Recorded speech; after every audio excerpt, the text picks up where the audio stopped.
A lot of the people watching the podcast, listening to the podcast, you're familiar with the DISC assessment. You're familiar with one of the 3 indexes or indices that we use to create this comprehensive profile that shows us a person's behavior. Now, there are 2 other indices, and I won't get into all of them, but I do want to focus on one of the other indices that I use, which is called the values index. And these values are really important because it gives us a different lens into understanding people's behavior, right? Understanding what's underneath the hood. So I like to explain it to people this way. DISC answers how questions. How does this person prefer to behave? How is this person going to act? How is this person going to do this particular thing? But just because you know how doesn't mean you understand why. And that's where values comes in. Values speaks to why you are driven to do what you do. Why are you motivated to do what you do? So if DISC is going to tell me how I'm going to do something, or how I prefer to do something, or how I'm going to show up, values is going to tell me why I'm energized by this, why I'm fueled to do this in the first place. There are 7 values that I want to go over and just explain to you what they mean in context. And if you have an assessment, you can look at your assessment and kind of we'll go through. I'll tell you what, it means for your assessment per se. So the very first value that we want to focus on, the very first motivator, is the aesthetic value. The aesthetic value speaks to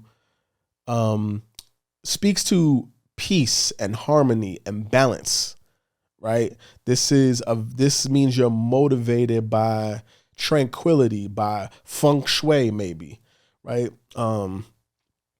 When I think about the aesthetic, I think about people who are Zen. I think about what they call them, like plant moms. You know what I'm saying? Like, shout out to the plant moms out there.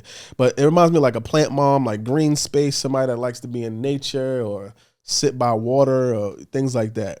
So the aesthetic value, if your aesthetic value is high, right, then this means, and by high, I want to say this is going to be 60, 65 and above. If you have a high aesthetic value, then that means that you really care about things being harmonious, things being in place, things being peaceful, the vibe being cool. You're motivated by having a sense of peace and tranquility. It moves you. You seek, you run to, you drive towards peace and tranquility. If you're a person that has your aesthetic value is low, that means that you're not really interested in the beauty, right?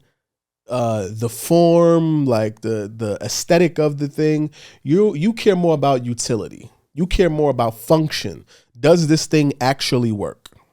So it's good to understand these things. And let me tell you something. If you are in a relationship with a partner, you want to understand these motivators, these drivers, right? You want to understand what makes people tick, what makes them excited, what gets them going, and what they run away from or what they get drained from. If you are if you're a leader in corporate, if you're an entrepreneur, if you hire people, if you have a team, if you are a part of a team, you want to know how to push people's buttons to get them going. You want to be able to excite somebody. You want to be able to inspire them, and understanding these motivators is going to allow you to get people going and have them go for longer periods of time, right? Making them more productive, making them feel more seen and understood and valued. Now we're going to talk about the economic, right? So the economic value speaks to how you are driven as an individual, in three particular ways, right? So the very first way is you are motivated to win because you are just competitive. You're a competitive person, right? So being the economic value speaks to it, and it isn't just money, right? So follow me. Individually, you want to accomplish something. You're driven to do something because one, you're simply just competitive. You want to win. Two, you care about return on investment or efficiency. Is this a good use of my time, my energy, my talent, etc.? Three, is this an incentive for me? Am I incentivized to take this action? Do I have a carrot? Am I going to get a bonus? Right? So for my CEOs and my leaders out there, if you look at somebody's assessment on your team and you look at their values and you see that economic is really high, they're going to love when you give them that quarterly bonus. So they're going to love when you give them that end of year bonus. They are moved by that. They want to hit their numbers. They want to meet the KPIs, all of that. That's going to work for them. The person who has a high aesthetic may not be excited about that bonus, but they really, really love the fact that you gave them an extra 2 weeks off with a vacation paid. Now, if you have a low economic, then that means that you're not really motivated by external things, by competition, or by incentive. It means that you do things out of duty and obligation. Now we're looking at individualistic. Individualistic is going to speak to us about essentially a person being driven by putting their own creative twist on something, right? You're motivated, you're driven by leaving your fingerprint on something, right? Making it your own. Think about Frank Sinatra, I Did It My Way, right? Or, for those of us in hip hop, Jay-Z's I Did It My Way, right? This person who has a really high individualistic, they have to put their twist on it. They have to creatively make it their own in some way. They have to do it their way. A person with a low individualistic, they don't care about doing it their way. They just want to make sure that it gets done.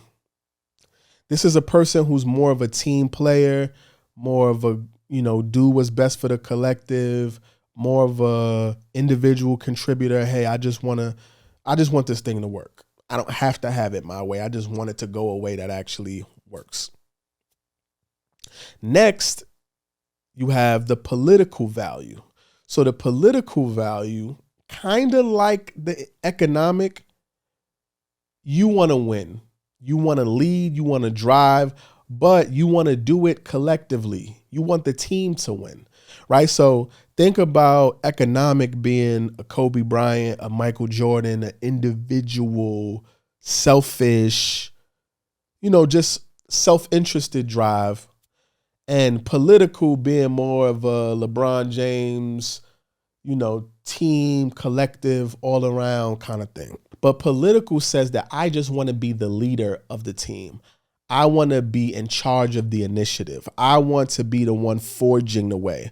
I want to be the face and the decision maker here, but I want the collective to win. If your political value is low, then that means that you want to be a team player. You just want to be a part of contributing to something greater than yourself. You don't have a need or the desire to be in the front and be on center stage. Then that brings us to altruism. The altruistic value means that you are driven and motivated by a desire to grow and develop people, to support people. And follow me because I want to use different language to help you understand what I mean, right? So people who have high altruism, they really, really care about helping people learn, grow, develop, mature. They like to invest in helping people. Now, people with low altruistic value, it doesn't mean that they don't like to help people learn and grow. They just are not willing to do it at their expense. Now, here's the thing. I like to look at this as like boundaries almost, right? So what I've seen and like looking at all the assessments, people who have really high altruism usually struggle with having healthy boundaries with people. Person with low altruism, they're going to try to help you, tell you, nah, man, like they're going to try to encourage you.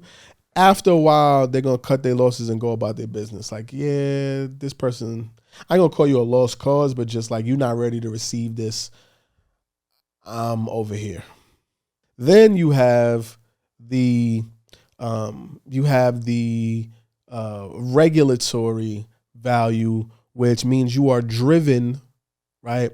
Regulatory speaks to being, to establishing rules, order, structure. Are you motivated? You driven to? You fed by doing that? Or are you drained by it?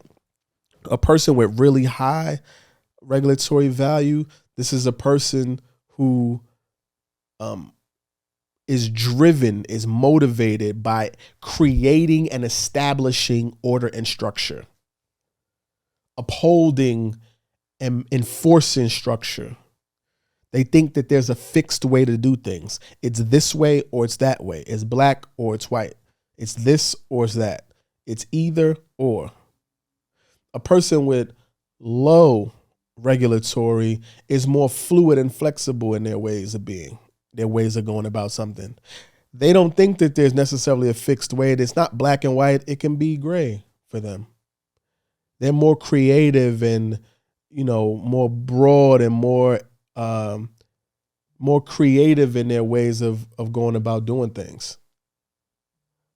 Lastly, you have the theoretical value. The theoretical value speaks to a person who is likes and seeks knowledge and understanding and wants to learn. A person with a high theoretical, they like to learn for learning's sake. They get on YouTube, they do a search, and they fall down a rabbit hole of going through a whole bunch of videos. They spend 2 hours researching something. Low theoretical, these are people who only want to learn what they can execute on. They want to learn for the sake of doing. I don't need to know all them details. I just want to get the actionable piece I can go execute. That's the difference. There's no good, bad, no right or wrong, but we need to understand what drives and what motivates us. These values, this value index, again, answers why questions. Why do we do what we do? Why are we motivated to do what we do? Why are we fed by doing what we do? What drives us? What are our drivers? What are our motivators? Yo, what's goody, fam? Listen, I know. I'm going to let you get back to the episode, but I wanted to take a minute to let you know about the Human Behavior Mastery course. Yes, we have a course that we put together for coaches, consultants, corporate leaders, and entrepreneurs. I know you're listening to the pod and it's all of this numbers and the adaptive and the natural, the D, the I, the attributes. We put together a comprehensive course to walk you through exactly how to understand each one of the personality types, each one of the values, and we're going to show you exactly how to get the most out of each type. What things you need to avoid, what environments to put you in, and what pieces to put around you to be successful. So if you're looking at taking your business, your life, or your relationship to the next level, make sure you go check out the Human Behavior Mastery course. Back to the episode. Political, like with the leadership, I was doing a staff training and had this one guy over a department. And his boss brought me in because it was like, yo, we got to figure out how to incentivize this guy, right? Like, he's not leading his people. Like he has like 4 or 5 people that he's responsible for. But what he does is he just takes all the work and does it. He'll take all the work off their plate and say, yo, I'm just going to get it done. And I was looking at his assessment and I was like, this guy's not a leader. Not that he doesn't have the ability to be a good leader, but he's not driven to lead. Look at his political. Look how low it is. It's like an 18 political. He operates on obligation and duty. 100%. But it was high economic. He said, yo, well, if we made him a manager, why would he take the position if he's not driven to lead? I said, look at the economic. You'll pay him more money. So he said, sure. Mm-hmm. So I'll take the money, but I'm not going to lead these people. I still want to be part of the team. 100%. But this is what I have a session with the guy, and the first thing he says is, I don't really feel like grown people need to be told what to do. He's like, I don't feel the need to be babysitting grown folk. Let's just get the work done. He's not driven to lead. So in your organization, you'll be able to see this stuff and say, oh, well, I need to incentivize people another way. So if you take that same guy and says, yo, it's not about getting the work done. I need this done, but I need all of your people to hit certain marks. Well, now the manager is more inclined to lead people because now it's a part of being challenged. And if all your people hit their marks, then you'll get a bonus. You'll get a bonus. Now I'm incentivized. Yep. Now I'm going to go lead. Yeah. Now I'm going to make sure they get done what they do. Because you can't do all their work. You got to make sure they hit their numbers. That is your work. That is your work. Yeah. That is your work. Like I said, you have to go and speak that person's language. Yep. So like I was saying before, the CEO was like, yo, listen, I'm going to just give them a bonus. I said, that's not going to work. Because you're going to give them a bonus, and when they don't react the way that you want them to, you're going to feel like it's going to throw you off. Yeah. I said, but they do have a high aesthetic. So you know what they would love? So in the office, it was more aesthetic than anything? This particular employee was a high aesthetic. Oh, gotcha. So it's talking about one person. Got you. Right. And they were just sort of taking a blanketed approach to, I'm going to just give everybody a bonus. And I'm like, let's start looking. So this particular person, that person came up and it was like, no, they have a high aesthetic. Give them an extra 2 weeks off. Or let them pay for them to go on a vacation, all expense paid, and watch how they react. Mm-hmm. They care about being refreshed and being in good environments. And like, that's what they care about. Send them on a vacation with their family.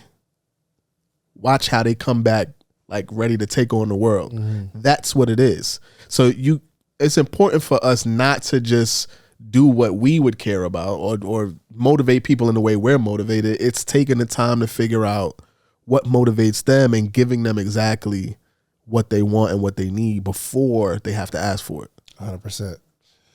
I'm proud of you. Yeah. I'm blessed to call you my brother. Appreciate you, man. Right. So I just want to let the people know just the mindset of somebody who you the president of the Next Level Living Club, like committee, the mindset. You are the architect of what it is to live next level on all facets of life. So I just want to give them the game, man. Yeah. Like where does that come from for you? Man, so two things about me, right? One thing is I realized that people is human, and something in my brain makes me believe if they can do it, I can do it. Mm-hmm. I can explain it to you, bro. It's just something fundamentally into me where I look at somebody doing something amazing and successful, and I'm like, well, you human just like me. You know what I'm saying? When you wake up in the morning, you got to brush your teeth. If not, we talking crazy about you, right? Like, you can suffer from depression, anxiety. You know what I'm saying? Like, you want love and attention. And people are human. So in my brain, my brain is wired to when I see somebody do something great, I'm like, you know what? If they can do it, I can do it. That's the first thing about me. The second thing that helps me move the needle is I'm always looking like, how can I do more? You know what I'm saying? Like, I just got done speaking for one of the biggest gigs of my life. And they pay me $40,000, $50,000 every time I take the stage. I'm still growing. You know what I'm saying? Like the word says there's safety in the multitude of counsel. Bro, I still call E.T. because E.T. spoke for this company 2-3 years ago. I still call him. I wasn't on some pride like, bro, I'm a ride, bro. I'm at MGM in Vegas, bro. I'm nice. I got it. I'm like, nah, big bro, I'm about to do this humbly. Any suggestions? This the approach I'm taking. He gave me a little game that enhanced it. So I'm always looking like, how can I do more? How can I experience more? How can I accomplish more? How can I add more value? Because ain't nothing like average about me. Like I'm just literally wired to say, is there more I can put out here in the world? Like when my work on earth is done, I want people to feel like, yo, he gave it everything. I want God to be like, yo, he ain't have nothing left in the tank. So I'm always looking to grow, to see how I can get better in relationships, how I can get better in business, how I can be a better leader. You feel me? And I'm just naturally wired like that, to believe if they can do it, I can do it. So I got great expectations for myself. But at the same time, I'm just like, okay, what else can I do to get better on the inside? Also think it's interesting, and and Reese, I might need to do an episode on this separately, but there's something called the region beta paradox, right? Where the region beta paradox essentially speaks to the fact that worse situations are actually better for us than better situations when it comes to getting something done, right? So if you think about your desire to do something, if you're in a better situation, you're more comfortable and you're relaxed. Right. And there's really no motivation to move out of this space because you have everything that you want. But when you're in a worse situation and your circumstance is more dire and your back is against the wall, you are more motivated to go and do the things that you need to do to get yourself from a worse situation to something better. Right? So you getting promoted and going up the ladder was almost more fire under you to get yourself out of that situation over to what you really wanted to do. So you were, you said you failed the bar those 4 times. You're like, listen, I'm not. All of those things fed the fire that allowed you to do what you needed to do to pass the bar. Yeah. Right? And I think that that's something that we don't really. Sometimes you got to almost manipulate and hack yourself or put yourself in a situation where you got enough fire and fuel to push you through and get you over the mountaintop. And so that region beta paradox is something that came up when you were kind of explaining what you were going through. What do you think is the first step for somebody that might be watching us or listening to us that may be going through life is life, and like, what do you think is the first step to getting on the track to living a next level life or having a next level mindset? You know what? You know the classic phrase, right? Being sick and tired of being sick and tired. I think the first thing they got to do is ask themselves what kind of life they want to live. It's just like before you even start making changes and say you still gonna start waking up at 4 o'clock, whatever. What kind of life do you want to live? And then it's like, okay, what kind of person do I have to be to experience this life? Because this world ain't gonna give you what you deserve, bro. This world gonna get you what you work for. You know what I'm saying? So people see my lifestyle, they see the crib, they see the pool, they see how I travel, and they like, yo, I want that. Like, don't desire this. This is the outcome. Desire the work ethic. Desire the sacrifice, desire the discipline, desire the sleepless nights, desire the perseverance, because that's what gave birth to all these things that you coveting. You know what I'm saying? So you need to cover my grind, cover my grit, cover my laser sharp focus. So that's what I tell people. So if somebody's ever like, man, I want that, how do I get to the next level? Okay, what do you really want out of life? And now what are you willing to do? Because it comes with sacrifices, bro. Because my biggest concern is that people will just kind of go willy-nilly throughout life. You know what I'm saying? It's like, hey, whatever comes my way, how you doing? Oh, I'm just holding on, man. Miss me with that. I'm just holding on. Like, miss me with whatever life throws your way. You know what I'm saying? Like, we know it. Things ain't happening to us. They're happening for us. Yep. So even when situations ain't working out, well, if you lean in, you actually going to get stronger from it. I tell people all the time, bro, the most successful people in the world aren't the most gifted, smartest, or the most talented. They are those who are the most disciplined. Most people don't know where they add value or how they can add value. So most people are like, well, why am I here? What am I doing? They feel less than, or they feel like they're a waste. But if we're on a team and I say, hey, this is where I'm strong, so this is where I'm going to lead, and this is where I struggle, now we can start to pair people, because if you're strong where I'm weak, you can automatically elevate me without me having to ask for it. And you'll do it gladly because it makes you feel good to be useful. And so on a team, just in general, people excel when they have clarity and when they have confidence. You have clarity because you have the knowledge and the information, and you have confidence because you're doing something extremely well and you're doing it with little to no effort. It's an unbeatable tandem. And some people, the way they wired, and you know this all too well, because you work with a lot of different people when it comes to mindset and mental mastery, they don't really care about their future. They ain't really on that. So now you got to figure out, okay, well, who do you care about? Is it your mom? Like, that's what made E.T.'s message years ago, you know what I'm saying, what's your why so potent? It was like, is it your mama? Is it your granddad? Is it your children? Like who is it that's gonna make you, like, what's your why you do what you do? So the person that's wondering, like, yo, how do I get to that next level? Ask yourself, what does that next level look like? What type of person do you have to become, and who are you doing it for? That's what I would tell him, bro. And then you got to put that work in every single day, because the world ain't going to give you what you deserve. The world going to give you what you work for. You got to go out and get it, bro. Everything I built, before I had a Speakers Academy, before all of that, bro, I've been built my dream home, been doing 7 figures, like been doing that. All this other stuff is the overflow. But I knew what I wanted, and I had to go out here and get it. And it was hard. But on the other end, bro, on the other end, it feels good to get it. You know what I'm saying? But I know how it feels to fail. I'm just addicted now to winning. The question says, so high D's prefer the quickest way from point A to point B. And if that's true, then why do you often do things the hard way? Air quotes, right? So one, that's a great question. So I'm a 99D. My adaptive is a 95D. So there really isn't much difference, or there isn't much observable difference in my natural and adaptive behavior. Typically, you start to notice a variance or a difference in behavior, with 10 points or more. But high Ds are wired for efficiency, right? So they're wired, how do we get from point A to point B as quickly as possible? Now, when people say the hard way, high Ds are motivated by challenges. So I would say high Ds make up about 9 to 12% of the population.